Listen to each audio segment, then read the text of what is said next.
var ki bir gün şeytan İslam Peygamberinin yanına gelir ve Peygamber onu görecek, ondan soruşur. Ey şeytan, yani kovulmuş, sen benim bendelerimi Allah'ın Kur'an-ı Kerim'de emrettiği namazdan nece uzaklaştırırsan? Şeytan İslam Peygamberine böyle cevap verir. Ey Allah'ın Resulü, eğer onlar namaz vakti gələndə, azan vakti gələndə istəsələr namaz qılsınlar, mən onlara dəstəsə verərəm və deyərəm, biraz gözdə sonra qılarsın. Məsələn üçün, əgər satıcı olsalar, deyərəm, bu müştəriləri yola ver, sonra namazını qılarsan. Birini, ikini, üçünü, 14'ünü, 20'sini yola verərlər, bir də görərlər ki, namaz vakti keçir. Eğer sunucudursa, deyirəm, bu müştərinin var, birini aparar, ikini aparar, üçünü aparar, onu aparar, bir də görər ki, namazın vaxtı keçir. Bərbər və digər sahələr belə. Qoymaram ki, əvvəl vaxtda namaz qılsın. Onları belə Allah'ın ibadətindən uzaqlaşdıraram. Amma onlar başa düşmezlər ki, əgər onlar həmin işlərin arxasında gelməyib Allah'a tərəf gəlsələr, elə həmin Allah'dır ki, onlara ruzilərin verir. Amma onlar Allah-u Teala'dan ruzi istəməyib hər hansı bir şəxsin yanına gedərlər. Əgər həmin insanlara bacarmasam, namazdan ayrım, namaz vaxtı gələrəm və onlara sağa bax, sola bax deyərəm.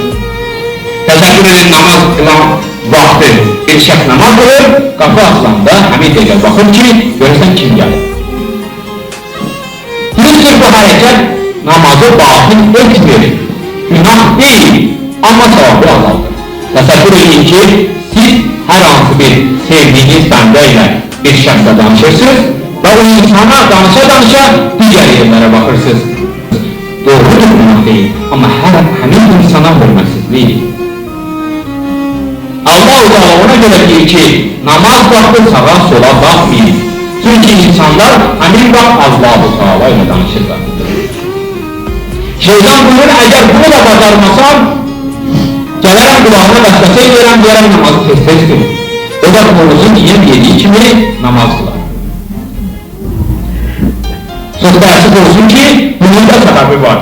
İnsanların horuzun yem yediği kimi namaz kılmalarının sebebi, namazdan ləzzət, mənəviyyət almamalar.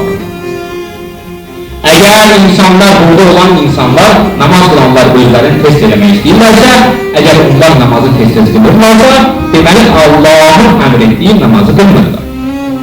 Çox da sürü olsun ki, bizim əksəriyyətimiz namazı belə qılır.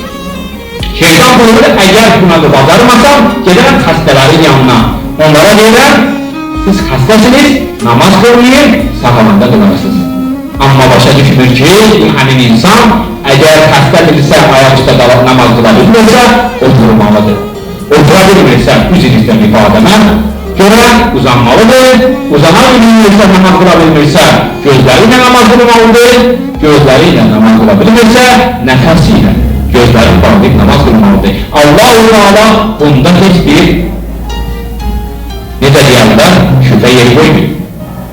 İnsan da anə gətirə bilməz ki, mən başım ağrıyır, hər hansı bir yerim ağrıyır, mən namaz qıla bilmirəm. Şeytan buyur, eğer bunu da bacarmasam, kasıbların yanına gelərəm. Deyərəm, siz varlı değilsiniz. Varlılar namaz qılmalıdır, çünkü onların her şeyi var. Sizin hiç neyiniz yoktur. Siz varlı olarsınız, sonra namaz qılarsınız. Onlar da varlığına kadar gözləyərlər.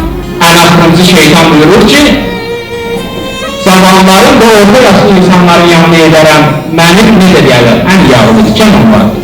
Onlara deyərəm, siz də zamansınız, orta yaşlısınız, niye namaz qılırsınız? O zamanda namaz qılarsınız. Hər hansı bir şəxsdən soruşanda, niye namaz qılırsan? Deyir, mən hələ zamanam, niye namaz qılım? O zamanda qılarım. Amma təsəvvür edin ki, elə bil ki, Əzraildən əhnamı alır ki, mən qocalacağım.